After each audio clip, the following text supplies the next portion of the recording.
In Halo 1, there was maybe 30 seconds of fun that happened over and over and over and over again. So if you can get 30 seconds of fun, you can pretty much stretch that out to be an entire game. Encountering a bunch of guys, melee attacking one of them before they were aware, throwing a grenade into a group of other guys, and then cleaning up the stragglers before they could surround you.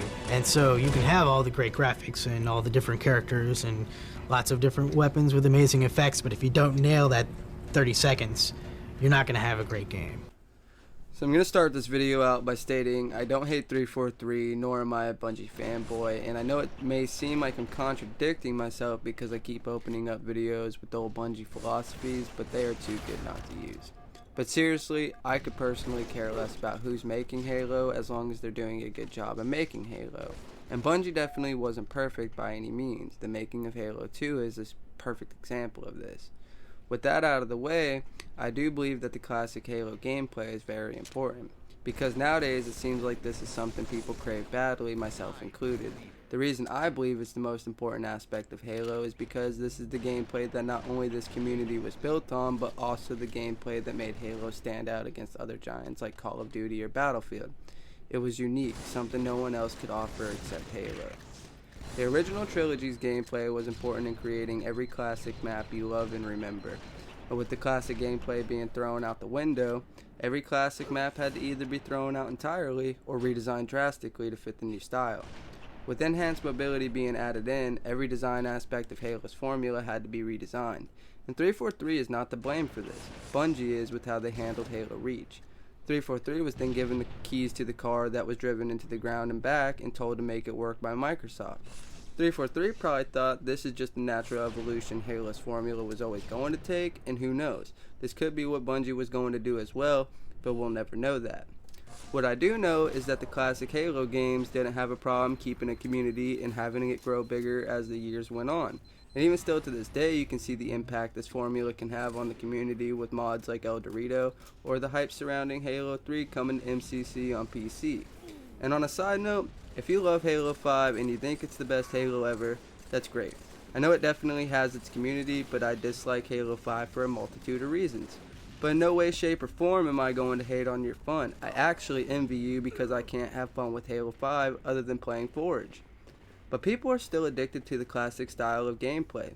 And the reason for this, I believe, is because of not only how the game played, but also how everything surrounding the gameplay complemented the gameplay perfectly. From flying or driving vehicles, to launching out of man cannons or going up grav lifts, to running through a teleporter to get away from an enemy. These things were not only seamless to do, but also made the gameplay even more interesting because you couldn't find it anywhere else on the market. Not nearly as smooth as how Halo handled all of these things anyways, especially on a console. With Halo 5's mechanics, it's hard to make a casual experience around it, and the casual experience is what, in my personal opinion, makes a Halo game, not the competitive scene. That was second in my book. Fun was first and foremost, and if your game isn't fun, then the competitive scene for it will eventually die out, because people aren't going to stick around and play something that's not fun, because not everyone is going to be competitive. For me personally, the classic trilogy had no lack of fun, and Bungie knew if they could make a fun game with a simple gameplay loop that even a child like me at the time could figure out, then people would play it. And the more people that played it, more people would figure out useful tips and tricks, and what came out of that was the birth of the competitive scene. It didn't just become competitive. The community playing the game created the competitive scene. Halo 5's main problem in my books is that they focus too much on the competitive scene and not enough on the fun aspect of Halo. This shows with the devs never making any big team battle maps, and that is the biggest casual game mode Halo had to offer besides Infection.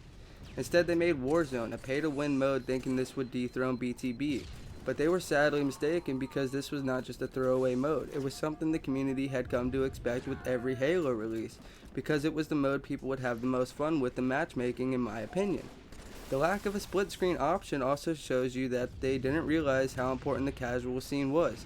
And trust me, I know Infinite will have a split screen mode, but it only took Halo 5 not having it for them to realize how important it really was. Because couch co-op is very integral to this scene and the community as a whole. It's probably the most important thing to have in any game because it'll help your game sell more. That, and I can get people who have never played a Halo game to sit down and play it with me. and I can explain and show them in person what they need to do in order to become better at the game. Those kind of experiences can really sell someone on something that they were skeptical of in the first place, because maybe they were intimidated of Halo in general. That's easily understandable with a series that's been around for almost 2 decades. Classic gameplay made my job easier to sell your game because I'm not sitting here trying to explain all the movement options you have with certain buttons on the controller and intimidating a newcomer. Instead, I would just explain the golden triangle, and that was shooting, meleeing, and grenades. With that simple explanation of gameplay, you could easily pick up on things from there, like grenade jumping, to dope combos like the BXR. Not that button combos were easy or anything, but it was something you could learn and master as you played more, but wasn't integral to you learning the game. And I know making a Halo game isn't as easy as making a classic experience and you're golden. There's a lot more that goes into it than that. A lot of the times I see people saying we just want a Halo 3.5. This couldn't be any further from the truth. We want the classic gameplay back because that makes innovation in other places of the game, like map design to sandbox design, much easier on the devs, because now you don't have to worry about all these mechanics players can use to get out of your play spaces, or mechanics players can abuse to make your game not enjoyable to play at all. Now, do I think Infinite will be a classic experience? No. And I think it needs to be an enhanced experience to keep the consistency in their trilogy. I also think it'll probably be the best Halo game they've made so far, but I don't think it'll appease the classic crowd who wants a classic experience. And that's okay, because me personally, I want them to finish this trilogy off with some sort of consistency, if that is even possible at this point. But I do think this might be the last enhanced game they make for a while if it is enhanced, because I think going back to the roots of your franchise seems to be the general movement in the gaming industry at the moment, as we see with Infinite's art style.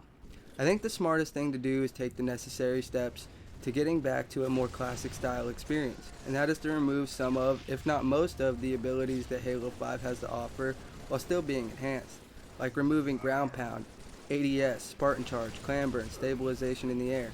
I think just having sprint, sliding, and dash would be a good step in starting the process to getting back to the classic experience. While not classic, it would be a lot closer than what Halo 5 has to offer now, while still keeping 343's trilogy in some way consistent in how it feels to play each game from Halo 4 to Infinite. The reason I say keep sprint, even though I personally hate sprint, is because that would be the one movement option you would have through each game in this trilogy. I hope this video didn't seem ranty, and I still have a lot to say about classic gameplay, because honestly I barely scratched the surface here, and I just don't want to drag this video out forever. So I hope you enjoyed it, and if you did or didn't, maybe give your boy a like or a dislike, and maybe a sub. And if you don't want to, hey, I'm not going to pull your arm. Or I just might. Who knows? I just hope I can bring up some things we can discuss in the comments and get a conversation started. But y'all stay safe out there, and I'll see y'all later.